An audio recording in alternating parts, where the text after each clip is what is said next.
Yeah, say now the conventional bond is now you invest $100, say $100. This is a face value. This is called face value. Face value. And then year one, so then year one to year two, right? Until year five, this is the bond maturity, or we call it a tenor. So you are getting say the coupon rate is 10%, right? So you are going to get the interest rate of or the interest income of 10 each, right? So then I'll be getting the same thing. I'll be getting the same thing.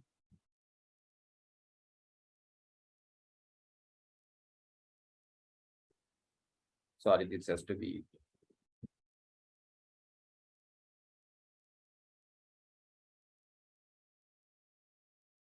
I'll be getting the same thing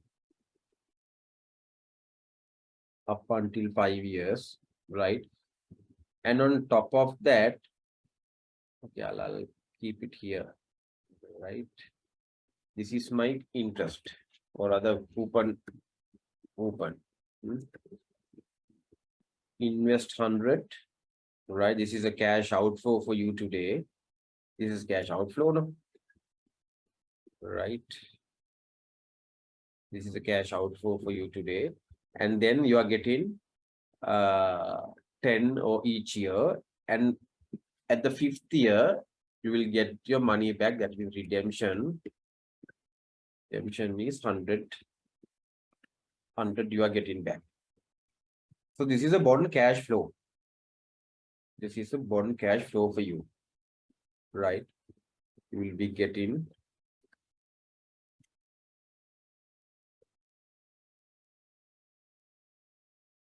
so this is a bond cash flow, I would say. This is a cash flow. Cash flow of the bond. Right? This is the cash flow of the bond. So now, but here, this is your face value that you invested at the today's terms, but at the after 5th year, you will be getting the same face value. But in a zero coupon bond, what happens is there's no interim coupons. There's no interim coupons. It's the same thing. There's no interim coupons. So then say no coupons here. No coupons, zero coupons, zero. Zero coupons, zero coupons, zero coupons. So then how do you get the return? So then you ask, as an investor, you ask the company, okay, I will invest at a lower value. Say then we'll say 75. I'll invest 75. That means that is my cash outflow. But you give me this nominal value, face value at the 5th year. So this is just a hypothetical example. So then you can get a, you invest your cash outflow is 75. This is my outflow. Okay. And this is my inflow. Right. So then what is my return? It's all about you calculate the IRR of this particular cash flow. That is what I said you, yield to maturity. Yield to maturity. Another name for IRR is yield to maturity. Right. So then you calculate and see what is my IRR, and that is the return you are talking about. This is the return you are talking about. So then no interim coupons. Now, especially if you look at the companies like, say, large construction companies who want to raise some funds, but until, up to some level, say up to the 3-year period, that is where the entire development is happening. So in that, during that particular period, you won't get any cash inflows. No. So then how can you pay the coupon interest rate to the investors? There's no chance. So then they probably will, discuss with the investors saying that, okay, I'll have a zero coupon bond because I don't have cash flows to pay you within the until 3rd year. but after that I can pay. So then I will structure a zero coupon bond. So the investor might be willing to invest here. So then probably the investor say, fine, you come up with the zero coupon instrument, I'll invest. So then What is more risky on these two? no, I think the risk in a sense, if you look at a zero coupon bond, you expect a higher return because there's no interim cash flows for you. Yeah. But here you have interim cash flow. Even though the company got busted, we'll say fourth year, for 3 years, you have already received the cash flows. Am I correct? Yeah. So then your risk is relatively low. So then we'll say the coupon rate is here, the 10%, right? So then probably your the IRR or the real return you expect from a zero coupon bond will be more than 10%. It's like, I expect 15% real return. So then you need to adjust the 75 to give the investor that 15% return. Right? So then because there's no interim cash flows for you. Yeah. So you'll get the end of the day, end of the maturity. So then that's high risk. So then zero coupon bonds are relatively higher risk than the conventional bonds. So then investors typically expect a higher return, right? But this is good for a companies in a more construction companies like, property development, etc. There's no cash flows for them to repay the coupon for the investors. So they probably may then issue these zero coupon bonds for that person, right? Yeah, that's another, type of a bond.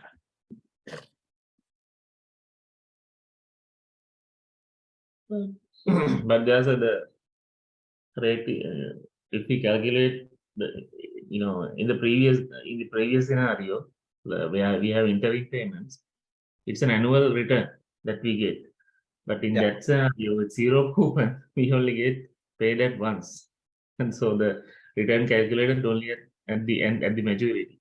So the return should be pretty much high to investor to, even have interest to invest there. Yeah, exactly. Because there's no interim cash flows for the investor, So Yeah. investor if I am the investor, for me to invest in a zero coupon bond, my driving factor would be if I'm getting a higher return on this thing, yes. Right? Because there is underlying high risk compared to conventional bond, right? Yes, sir. Yeah, because at the end of the day, you have to think on this way, because what is the risk? What is the additional risk in this instrument? So then for you to compensate on that additional risk, you are expecting additional return, higher return, right? So always that's how it has to be there, right? Okay, and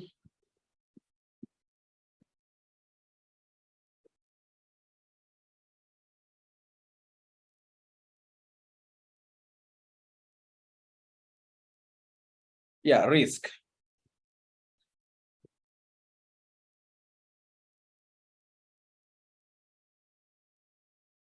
Main risk associated with bonds is the credit risk, default risk.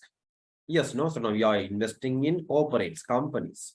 So there is a default risk. If that company fall out or are defaulted or are maybe busted, you don't get anything, right? Because this is not a secured also. Basically, debentures, bonds are not secured. Like I know if you are in, say in a bank, if default, if some default happens, you can execute the parate. So then you sell the property and recover it. But unlike a bank, here you have that risk, right? So that's called credit risk or the default risk. So that's where the default or the credit risk is measured by the credit rating. That's the instrument where we are talking about.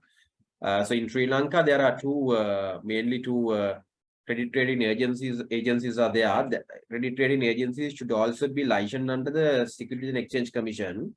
So earlier, ICRA was there, but they are no longer. So they discontinued their operation, Sri Lankan operation in, I think, 2021. I'm not mistaken, if I'm not mistaken.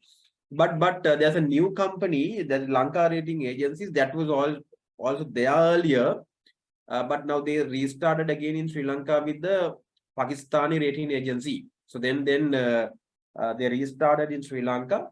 So now there are two rating agents in Sri Lanka, like Fitch Rating and the Lanka Rating Agency. So they are the two guys or the two companies, rating companies who have been providing rating services to Sri Lankan corporates. So that's the instrument where you try to, or rather where you are going to measure the credit risk or the default risk. Some bonds therefore carry guarantees from the issuers in relation to the obligations, which can vary. Government backing, secured against, that can also be there. Secured debentures, secured bonds are there. That will be backed by, say, some corporate guarantee, some assets, or some government backing, etc. Yeah, that could be done, but mostly, generally, that won't happen, right? So then it's unsecuredly that you issued, but that you can structure. But in that context, if you compare with the secured debenture and the secured bond and a unsecured bond, typically unsecured bond has to offer a higher coupon interest to attract the investors, right? Because that's high risk.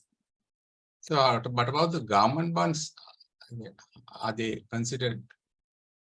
Yeah, if you look at the treasury bonds, are there longer term bonds? No. So that is the equivalent to your corporate bonds. No.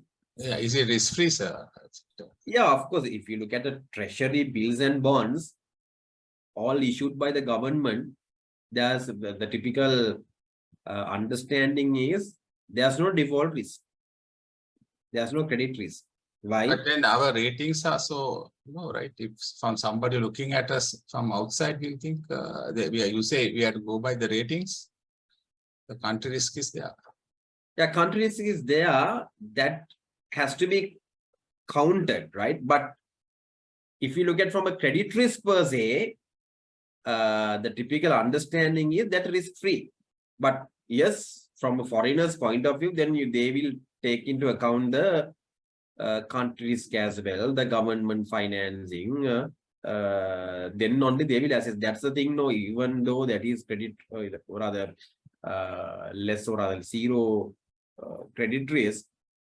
If you can, if you have seen over the last 2 years, there's no foreign investor participation. So foreign holding in government security has seen a huge liquidation. I think that's in the rock bottom right now. But I think for last 2-3 months again with these high yields, there was some traction and we can see some kind of a flows coming in. But now I think still that was a bit halted due to the DDR thing.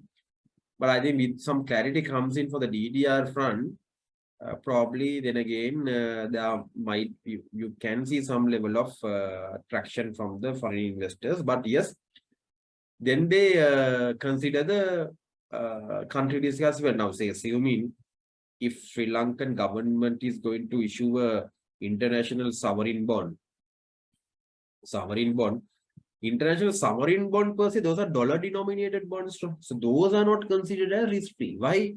Sri Lankan government can't print dollars, right?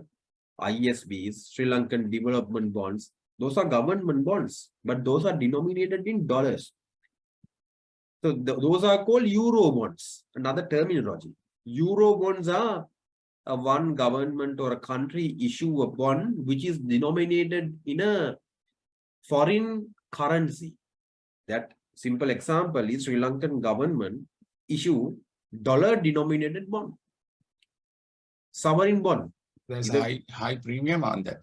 High risk premium. Exactly. And how do they calculate the premium? Risk premium? Sometimes it's earlier 6.57 like that. Now we earlier actually LIBOR is the benchmark rate. LIBOR plus say 6%, 6.5%. That again, it's like this. So that again, you compare Sri Lankan's credit rating with certain other countries, sovereign ratings.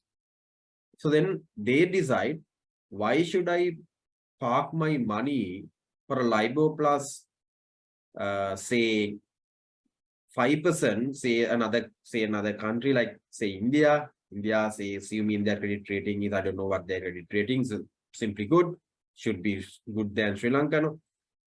So then if Sri Lanka is offering also same rate, LIBOR plus 6%, then no point of parking money at a high risk country like Sri Lanka, where the credit rating is below the investment grading. So then might as well park your money in India with a LIBOR plus 6%. Right? So then Sri Lanka, to attract the investors, then we have to offer a higher spread. So then LIBOR plus say 8% we need to offer probably. So likewise, it depends on how you price compared to the other similar rating countries or the governments, right? That's how the international investors are going to price this. So then that's the thing. So government need to, liaise with some international investment banks for this thing, because then they know how to price this, that they only advise the governments, yes, for you to get this bond done or other bond successful, you need to price in this range. Otherwise, no international investor come on board. Likewise, now that's the thing. No, if you look at Sri Lankan ISBs, all are structured or advised by HSBC, Citibank. So those sort of international investment banks. So then they really advise you how to price it and then go to the international capital market and raise funds. But Right. Greek bonds, there's talk about Greek bond in Sri Lanka. What is that? I'm not pretty sure about still Okay. how it has been, evolved. So let's see. I'm not pretty sure about that. Okay, thanks. Right. Yes. So then coming back, some bonds therefore carry guarantees from issuers. As I said, some bonds can be secured. Some of the risk involved with investing in bonds therefore include, number one, default risk. That's obvious. Investor has to make the call whether the risk is worth to return, given the default risk. Now, say, if you invest in, say, when SoftLogic come up with a bond, investors bit of, having a bit of a kind of they're expecting a higher return, right? Because if you look at a SoftLogic company, it's a high debt balance sheet, and they have certain cash flow issues in certain companies, etc. So then if they want to raise funds and come to bond market and put a debenture, then investors need a higher return to compensate that, because people have the SoftLogic may be having maybe not the right example that I'm taking, but I'm just thinking about the balance sheet, right? Balance sheet strength per se. So then you have to offer a higher interest rate or higher coupon, higher risk premium to attract investors, because given the higher default risk maybe there, given the potential cash flows, the cash flow stability per se. And inflation, importance issue affecting bonds returns. This risk is excluding index-linked bonds. Yeah, I think now if you look at the coupon interest rate, if you are getting 10% coupon, whereas inflation is 30%, then you have a negative real return, right? So no point. So so that's applicable for any other investment product also. But here, if you are investing in the bond also, you are thinking, okay, I'm getting only 10% for my capital annually, but annual inflation is somewhere around 30%. So my real returns are negative. So there's no point of investing. So then sometimes these coupons and maybe redemption values are linked up with some index, say inflation index, and then try to give you a better return compared to the inflation. Sometimes it's a coupons are a bit linked up. Okay, when the inflation go up to 30% in this year, then coupon will go up to that will not solely match with the inflation, but try to give you a better return along with the compared to the inflation. So then we'll say secondly, if the inflation comes down, so then your coupons are adjusted downward accordingly, right? Likewise, that can be structured in that way also, but in Sri Lankan context, no, I haven't seen any sort of index linked kind of a bond, because that's basically due to complexity and maybe structuring complexity, etc. The people will keep very conventional or a very easy to understand way. But yeah, that's another way that you can link your coupon or a redemption value into the inflation. So the inflation is a huge risk, right? That's not only for the bonds, but that will affect any investment product. But for bonds as well, yes, inflation is a risk that will cut down your, real return end of the day. The political risk, stability. In relation to bonds issued in less stable countries and emerging markets. Yeah, I think now if you look at, guys, why T-bills rate went to 30%.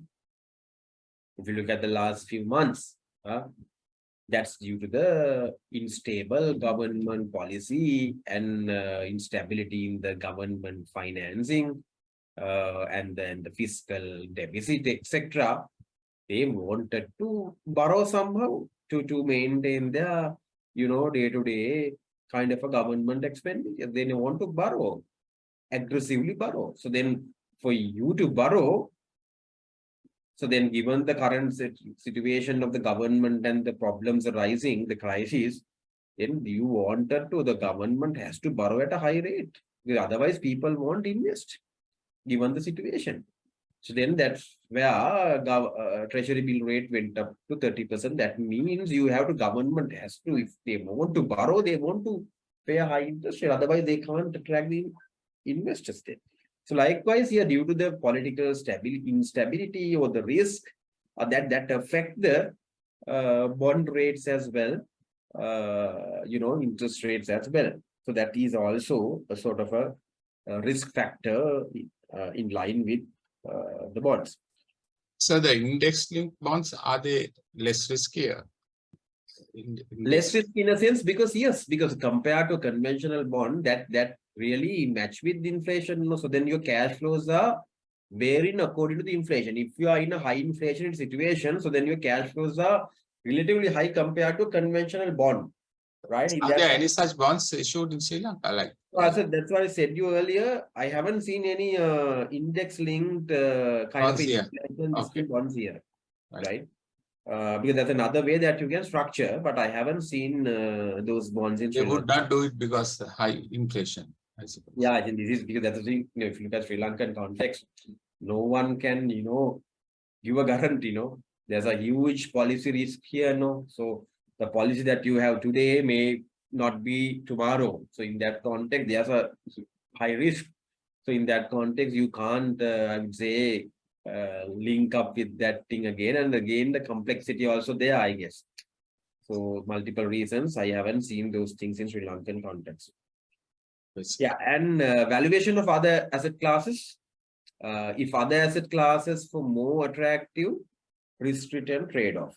Yeah, now the reason is, if you look at now, if your equity markets are performing well and equity markets are doing well, so then investors typically sell those fixed income assets and move into a stock market, right? So likewise, if other asset classes are also doing well, and probably that you will lose the interest on the fixed income securities, and they shift their money into certain other asset classes. So in that context, if you want to, I'll say it's a if you look at a lowering interest rate scenario, right, declining interest rate scenario like this, where the equity as asset class can see a greater momentum or greater attractiveness going forward. But since the rates are low, the companies, this is the best time for companies to raise funds, on the other hand, because at a low cost of capital. But if you want to, put a debenture with a lower coupon, probably that may not be attractive, because investors, maybe they are more, switching towards the equities at that particular point. So then there is a risk of raising funds to a debenture. Probably that may not, but there are, if you look at the funds like insurance funds to government is EPF, ETFs too, and mutual funds, they should be having some element of fixed instruments also, because otherwise they can't diversify the risk. You can't have the entire exposure to the equity also. No? So they definitely at even the low interest rates also, there are segment of investors who are locking money. That's true, but the attractiveness typically depend on the how other asset classes are also performing. That's another factor that you need to think about. So this is I think is only for the purchaser or not the issuer, no? Because once you have issued it, Yeah. The investor only, not the bond raising company, right? Yeah. They have already got the money, right? Company has raised the money. That's true. Yeah, so But that I'm talking risk about if a is- company want to put another debenture, etc. Another debenture, new debenture, yes. Yeah, debenture, yes. So then from a debenture, new debenture per se, you might see there's a less attractiveness there. So then for you to attract it, you might offer maybe at a bit of a high rate, etc. Compared to the market rates. Okay, sir. And the regulations. And if you look at the tax, also play a key role as we discussed earlier. In 2013-14 era, where the withholding tax component was taken away just to drive the bond market. So then, of course, the investor interest was there because this is a tax-free instrument those days, since withholding tax been taken out.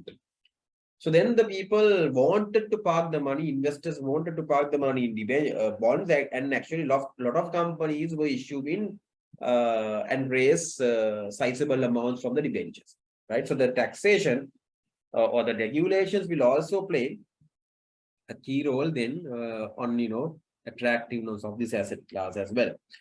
And finally, I think the most important thing is the interest rate risk. I think this is I would say one key risk component attached with the bonds. Interest rates affect the capital value of the bond. Capital value of the bond. And therefore, inversely the return on the bond. Yes, now how we can define it as interest rates goes up, the value of the bond falls and vice versa. That's a pretty important area, guys. So understand this thing. Interest rate and the value of the bond has an inverse relationship.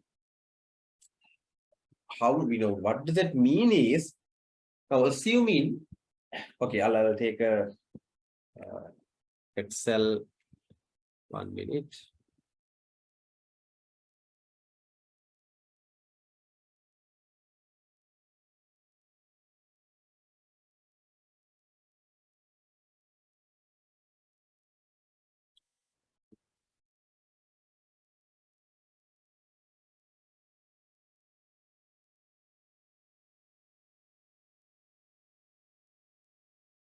Right.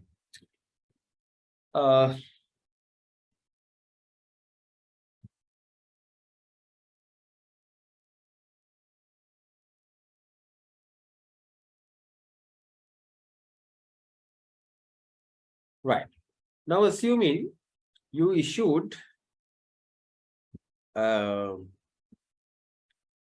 say a bond with a nominal value, face value. Now you know what is face value, nominal value, or par value we call it. Say $100 worth of debenture that you issued, and you promised to pay 10% coupon.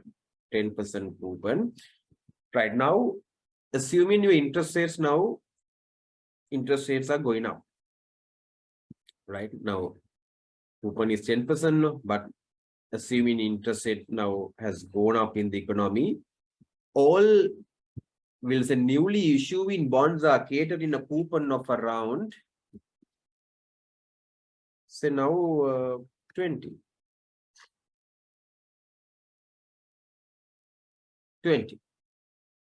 So then as an investor, what you are trying to do, or all will say now all new I would say new bonds issues come at coupon of 20. So then all investors are chasing after these newly issued coupons, right? Assuming now you hold this 10% debenture, 10% bond. Meanwhile, now you need to sell this bond because you're now thinking, okay, why? If you look at the market, you have now bonds with high coupon rates. So no point of keeping it with this thing because I'm getting only 10%. Right? So now you want to sell this thing. Assuming it's a listed debenture, then you can sell this thing in the market. Now you want to sell this thing. What do you think? How can you sell? What price that you can sell? Now this is face value 100. Now I'll take another concept called market value. Market value means this is the value, this is a price where these bonds are trading. Now, if you want to sell this bond, we'll say now we are in the year 2. When we move on to year 2, only this interest rate was starting to pick up. Now the market, other instruments in the market gives 20% interest rate. So now you are thinking, okay, I'll get rid of this 10% bond and I can move on to another 20% thing. But if you think in that way, how do you, can you sell this bond at the same face value? If you sell this bond at the same face value, are there investors to buy this at 100? What do you think, guys? No one will buy because you can go to the 20% one. You can go to the 20%. So if you want to sell this thing, so then what you need to do? There will give a big reduction. Huh? Sell at a You have to discount it. discount. Yeah, you No. have to sell at a lower Okay. value. No, some will say face value 100, but you probably will sell at say 80. Huh? Yes. If I sell at 80, the new investor buy at 80. No, so then what is the yield? What is the running yield for the new investor?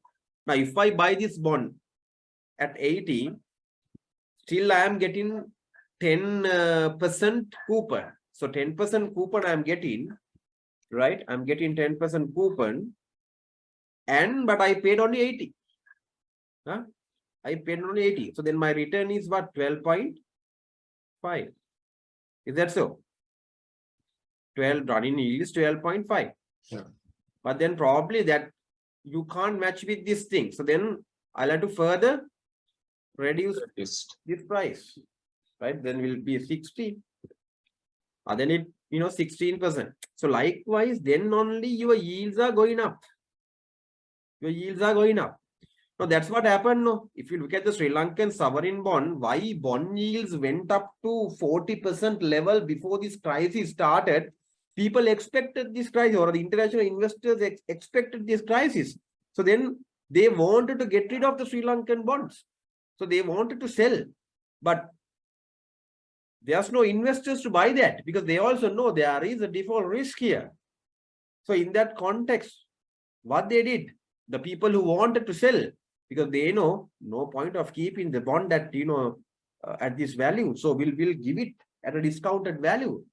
So then only this yield went up to around 40%. So that means assuming you bought at 100, but you probably would have sold at say 50 or 40, whatever value. So then of course your yield has gone up. So that gives you, that signals you how crazy the investor wanted to get rid of Sri Lankan sovereign bonds, because they were expecting, they know this is going to be happening. The yield has gone up for the buyer, no? Yeah, we'll say new buyer. Seller is losing, right?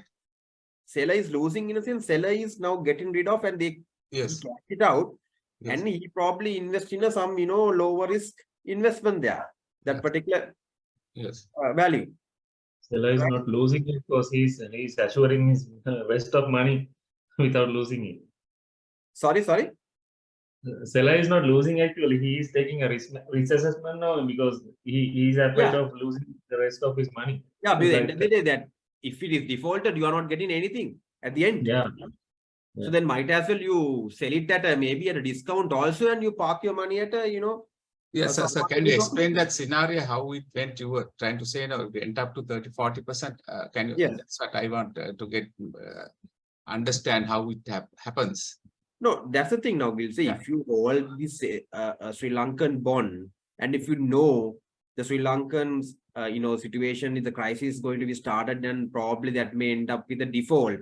Why do you want to keep that bond in your hand right now? You know that's going to have a sort of an implication like default. Then Yes. what you're going to do? You even at a lower price, you're trying to sell your bond, no? To cash Okay. it out. Yes. So how the And interest is going up, then you can explain. No, that's the thing now. Say, assuming $100, $100 is the face value. That is where you have invested. Okay. Now we'll say you are the investor. You have invested $100, Yes. but now you know for the fact that this bond is going to be defaulted. Okay. Maybe 1 year down the road. Yes. So then, if you keep up this bond at the 1 year down the road, will you be getting anything? No. Okay. Okay.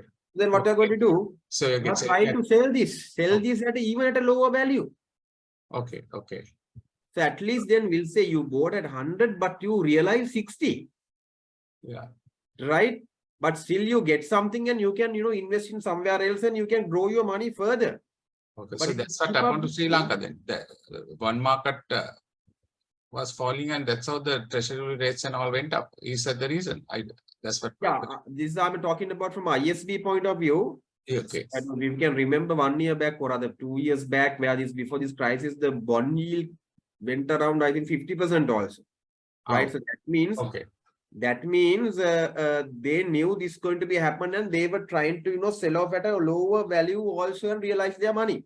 Is that the reason the treasury rates also went up, sir? Went up Treasury bill 30%? also went up in a sense. It's like now what is treasury bill? You are going to raise money for the government, right? Yes. So then if you want to raise money for the government again, the people are reluctant to now lend to the government, because with the high risk in a sense with this particular situation, right? Money printed and everything. So then if you want to raise money, then you have to offer high rate then. So then of course with the risk return, then you might invest something in the government bills. So what my question is, sir, now they went up to 30% now, from about Yeah. 15% or about 10, more than 10, Yeah, exactly. right? So why did they go, central bank go so high? They could have gone How can 5%. otherwise government financing or the expenditures can be maintained? Because they don't have money. Government doesn't have money in that context. Now then you need to now raise money somehow or rather borrow money. So what I'm saying, investor would have anyway, compared with the bank rates and all, they would have gone for 15%, because bank rates alone were at that time 8-9% like that, right? So why did central bank go up to 30%? That's my question. Why So such a big? that shows how desperate government for the money financing. So then if you want money, you need to offer a higher rate. Otherwise, people will not come and invest with you now. Right? Given this crisis scenario and etc., people know they are printing money, they don't have money, they are not enough revenues, etc. So then, unless you offer a higher rate, they never come and invest. So then treasury bill rates, because that you need to, that shows that how desperate the government for the borrowing. So what I'm asking, 30%, is it because bonds are going at 40, things like that? Is it because of that bonds were fetching 40%? Bonds, no, that bond yield, I'm talking about dollar denominated. But dollar denominated, but this is rupee denominated. These are two different things. Okay. Right? The dollar denominated is that I was talking about dollar denominated. The international investors, how they thought of this thing. Right? But here LKR, these treasury bills and bonds are LKR denominated. That is that you raise money from the domestic market. Right? So that's how investors think about it. So that's where the yield went up. So then value, how I'm going to stress the point, how the value and the relationship with the interest rate. So when the interest rates are going up, what happens is the value of the bond may come down. Value of the bond may come down because you have certain other products that the investors can invest it.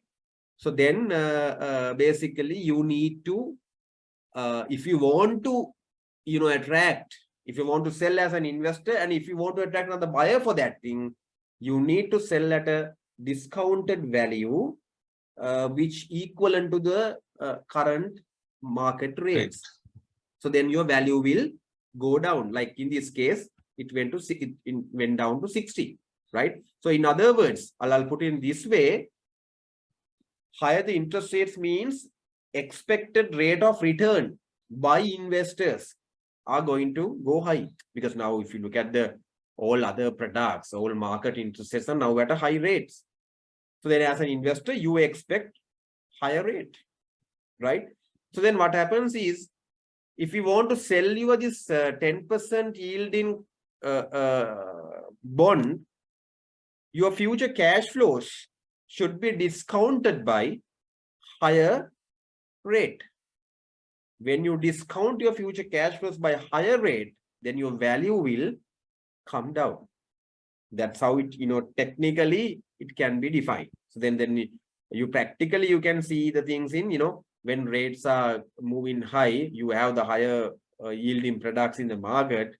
So then if you want to sell you a lower yielding product, you need to offer a higher yield. Otherwise, no buyers will come on board. So then for you to give the higher yield for the investors, you need to reduce your selling price or your market price coming down. You can't sell at the same nominal or the face value, right? So then your value of your bond will come down. So from technically perspective, or the higher the interest rate, the expected rate of return by all investors are high now. So this 10% yielding bond is there. If anyone want to invest in this bond, they discount the future cash flows by a higher interest rate. Then your value today, or the present value, today's value is lower. Got it? Yes. Right. So going back,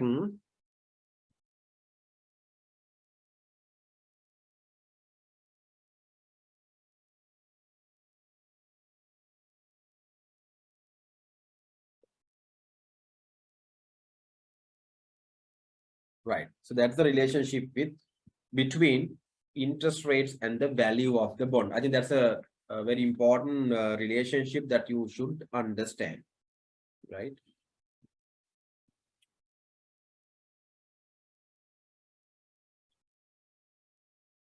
Generally, the interest rate on the bond is fixed and the coupon is paid on the face value of the bond.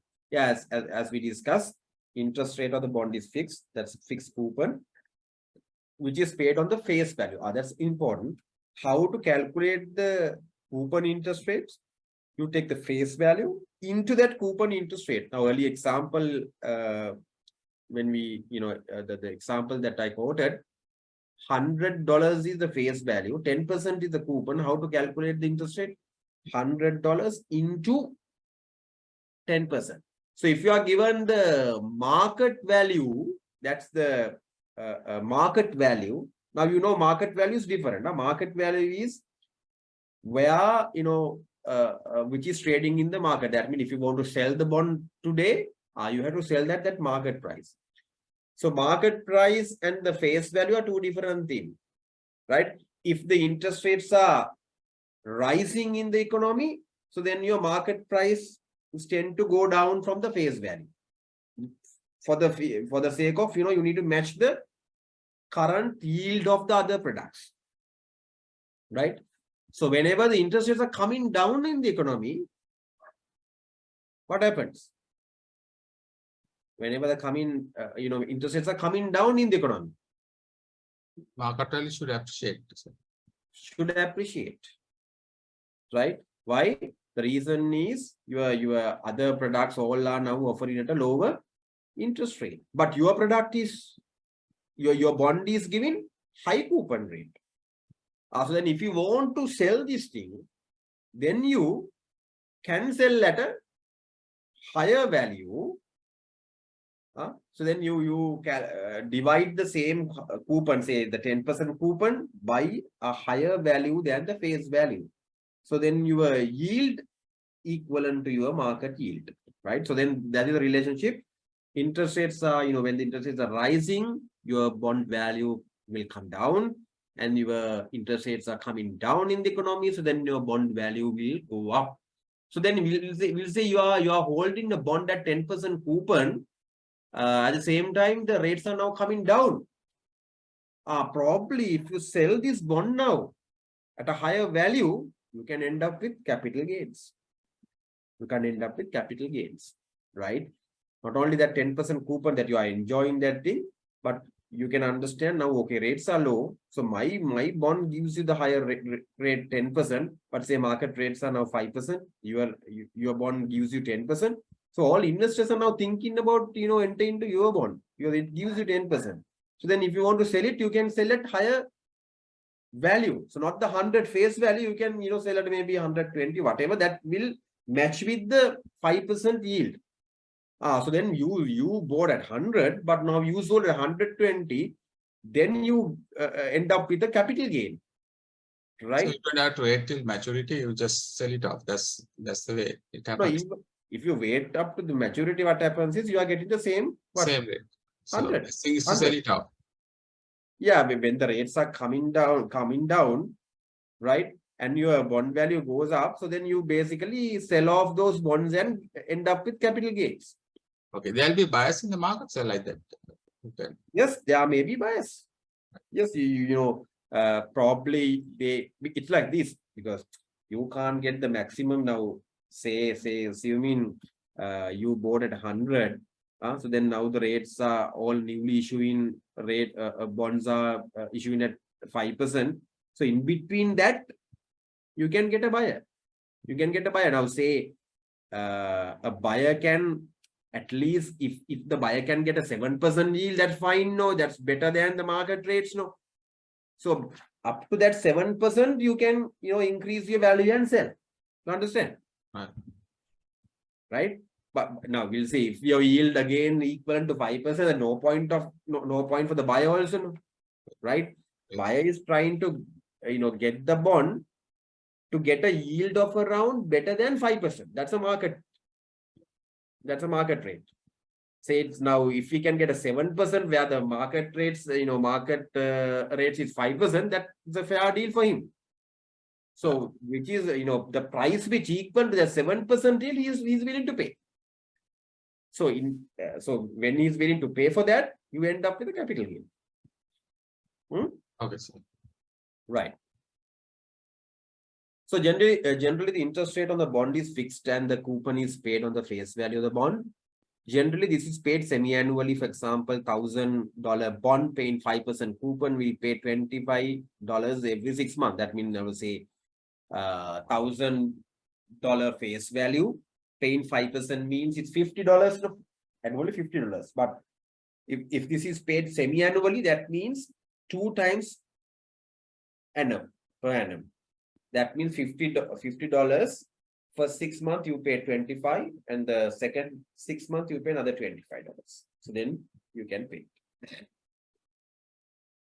Interest rates rising affect the fixed income earners due to loss of purchasing power. Fixed income earners, yes, due to the floating rate notes, an alternative which are adjusted periodically in line with prevailing interest rates. Yeah. Floating rate notes, in the sense, you have a benchmark. Now, say example, now some of the bonds are now, even in Sri Lanka, some bonds are fixed rate, but some bonds can be, with variable interest rate or floating interest rates. How it is floated? Based on a benchmark rate. Now we say treasury bill rate plus 3%. Treasury bill rate plus 5%, whatever. So the benchmark rate is treasury bill rate. So whenever the treasury bill rate moves up or down, then your coupon interest rate will change.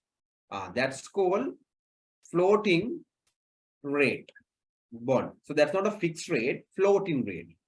Yes, now if you look at some of the banks and certain other companies also I have seen, they come up with a mix of a blend of these things. Some part will say class A means all fixed rate debenture. So investor can either select fixed rate or a floating rate. Class B is the floating rate.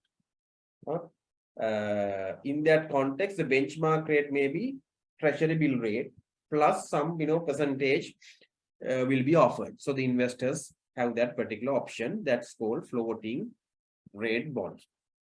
So those bonds they are in Sri Lanka, so floating rate. Yeah. Those are there. So if you look at certain banks and certain other companies, if you look at the last maybe 10 years, we have seen those floating rate bonds. I think that's good now, because now if it is fixed, along with the say inflation, etc., or the interest rate cycle affecting now. So then, but if it is floated, whenever the rates are going to go up in the economy, so then I know my rates, my coupon rates are also going up, because that's benchmarked in the treasury bill. If the treasury bill rates goes up, plus some spread, is that spread is fixed. Spread is fixed. So then I'll be getting higher coupon. That's So good. that's a better investment than the normal bond. That depends Sure. again, because that depends. Now, if you'll say if the rates are going to go up, yes, that's going to be good. But if your expectation is the rates to go down, then your coupons are going to go down. So that again, your investors, that your expectation on the interest rate cycle, etc., then you can enter into that, right? Yes, some are having diversified things. Part of the money is fixed. Part of the thing is floating, because then of course you can diversify along with the interest rate cycle. In the present situations and now the inflation is quite coming down, they say no. Yeah. So in that case, it's the other thing is better, no? Fixed. Yeah, because thing is this, if a fixed floating come across, your expectation is to rates to come down, right? So then at least for the next, we'll say up to 2 years, you can safely expect some lower rates to be prevailed. That's an assumption again. But in that context, you don't want to invest in a floating rate, because then again your coupons are going down. Going down. Going down. So then if you can fix your rate now, that's the thing, guys. Now if you look at this 2 months before, now last month the monetary policy meeting 2.5% reduction gave for the policy rates, right? Yeah. People expected, market players expected this policy rate cut. So whole analysts, they know where the rate cycle is going to be happen, what the change is going to be happen, and they expected the rates to come down. They know some revisions can be expected. So at that time, a lot of funds or a lot of investors, high net worth investors, what they did, they went and locked the money for 5-year fixed deposits, where I know the HNB was given somewhere around 20% or 21% for 5 years up until recent, right? So people really, lock the money in those sort of FDs, because they know the rates are going to go down. So why not lock your money for 5 years, get in 20%, and your rates has come down, for the next couple of years, but still you are getting 20% for 5 years lock, and you basically double the money in 5 years, right? So that's how you need to, think and read the market cycles and make the investments. Yes, sir, thanks. So alternatively, there would be index-linked bonds where the interest payment and principal payments are uplifted periodically by the rate of inflation, and we discussed that. And repayments.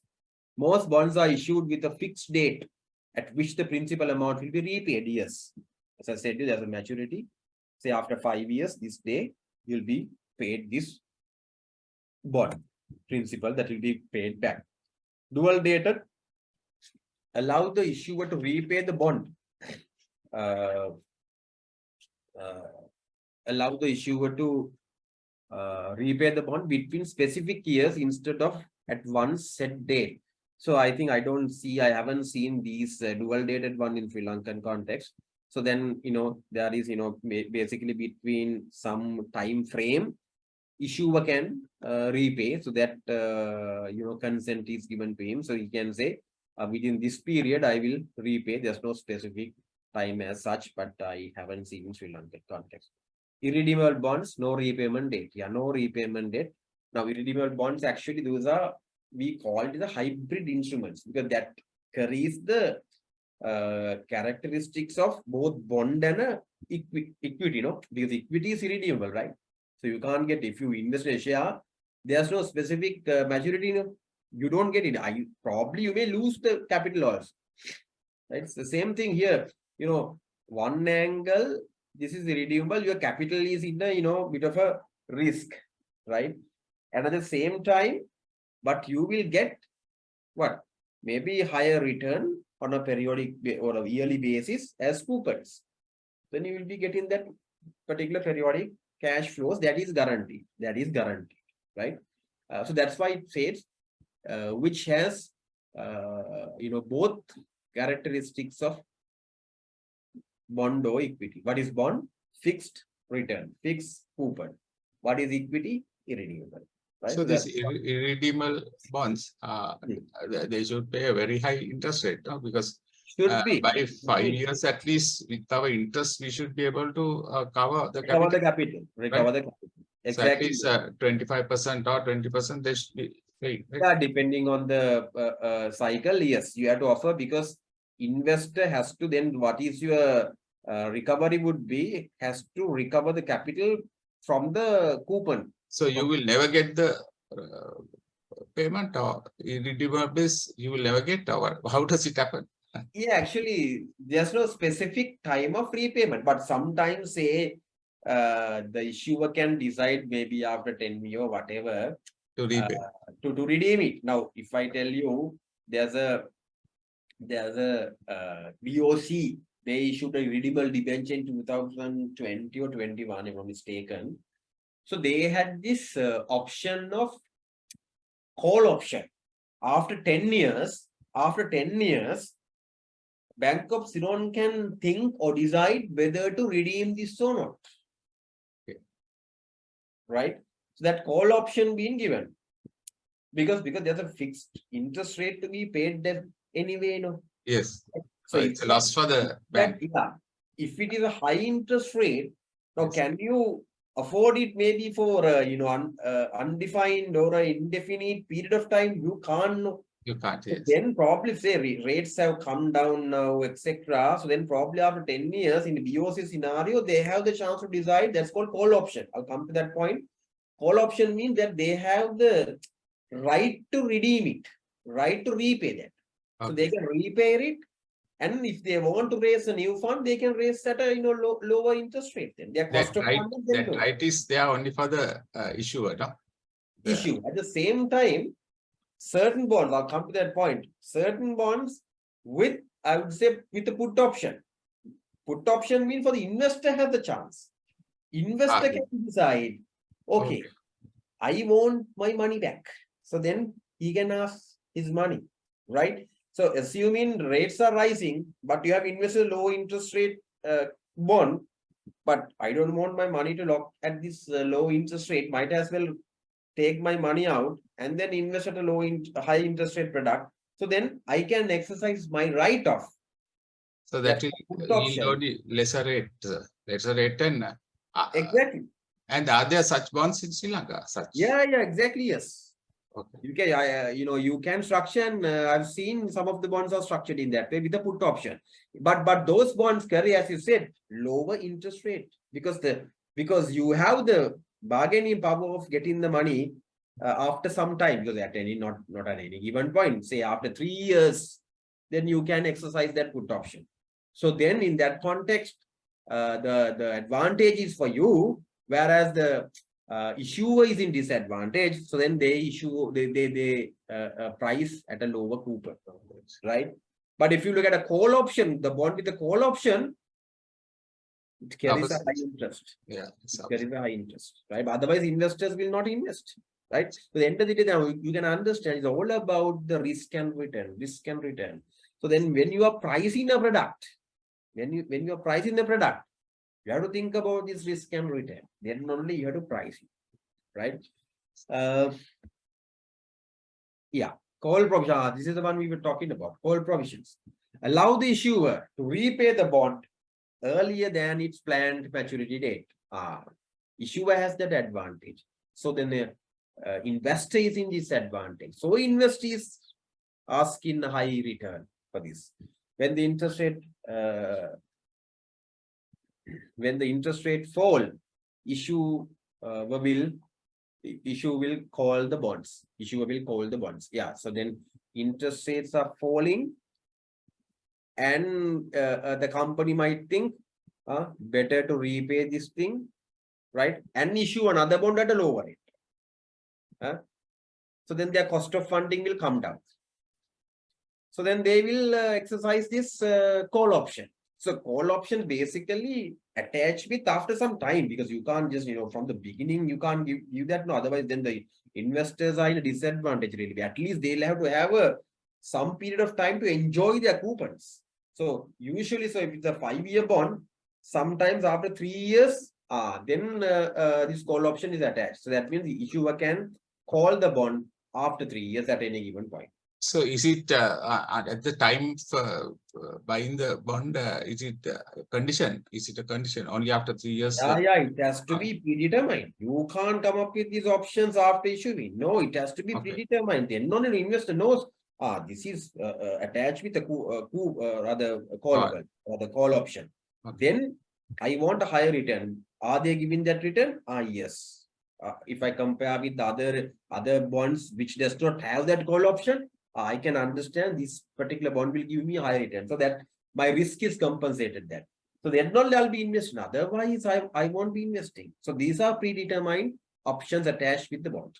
Okay. Right. Put provisions requiring the issuer to repurchase the bond. Benefit for the investor. So then in that context, investor has that particular right. Guys, at the same time, this is a particular right, not the obligation. If you don't both call and the put, that is a right, because assuming company has the right to repay you, but they may not do that. That's not not obligation. And again, from the investor point of view, you can ask your money back, but you may not ask that. Or you will, go up to the maturity and get to your maturity proceeds. That's what it says. These are options mean that. Options mean what? It's a right, but not an obligation. Right? Both call and the put option. That's why it's called as options. Right. So that's with this actually we'll wind off today. So any questions, guys? Up to now?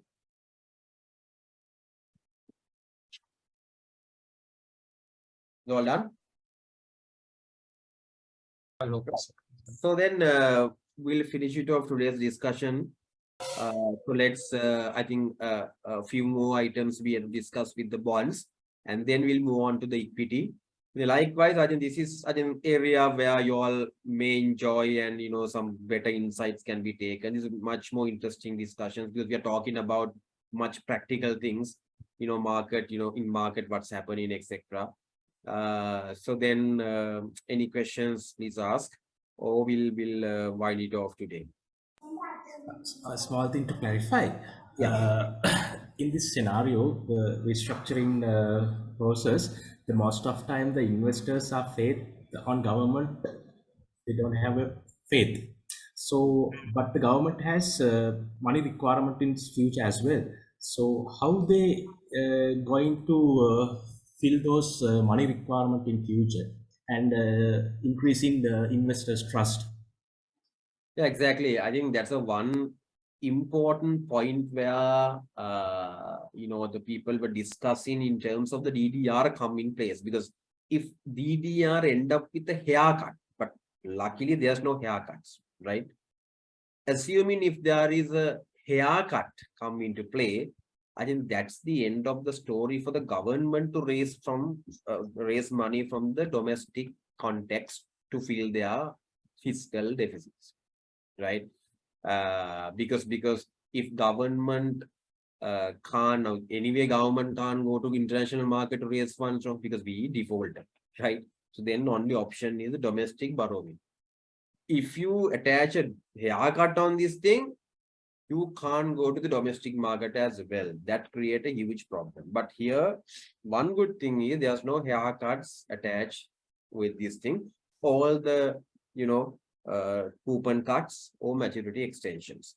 For that, yes, as you said correctly, there is the element of risk for the government also and keep the faith from the investors' point of view. But still, I think your capital is guaranteed. So then in that context, yeah, relatively low, but still I think there would be some element of investors who are investing in the government bonds too, because anyway, your capital is anyway safeguarded under the DDR also. True, I think that's challenging, but I think since no haircuts are there, somehow can be manageable within the context. So they are trying to convert the bonds to bills or treasury bills to bonds, no? There's something. Treasury bills into bonds, yes. Yeah. Yeah, bonds So- in a sense still. So I if you think need the longer term money perspective. for some future planned thing, then it will be a problem. No, we don't know how long they will. Yeah, exactly. Now, Yeah. when they convert into a bond, actually, they'll have to define what is a bond tenor. If it Yeah. is a 2-year bond, 3-year bond, 5-year bond, or a 10-year bond, right? So it has to be. So yeah. future treasury bill market will drop until they give explanation for all that, no? Because people will not put the money if they are going to lock it for a longer period. Yeah, especially if you look at now what is the impact happens for these say EPF, ETF, and especially central bank holding. So then the kind of a impact onto the market is relatively low since banks are untouched, etc. But relatively, yes, the doubt always there in the investor side. What will happen if another restructuring are on the cards?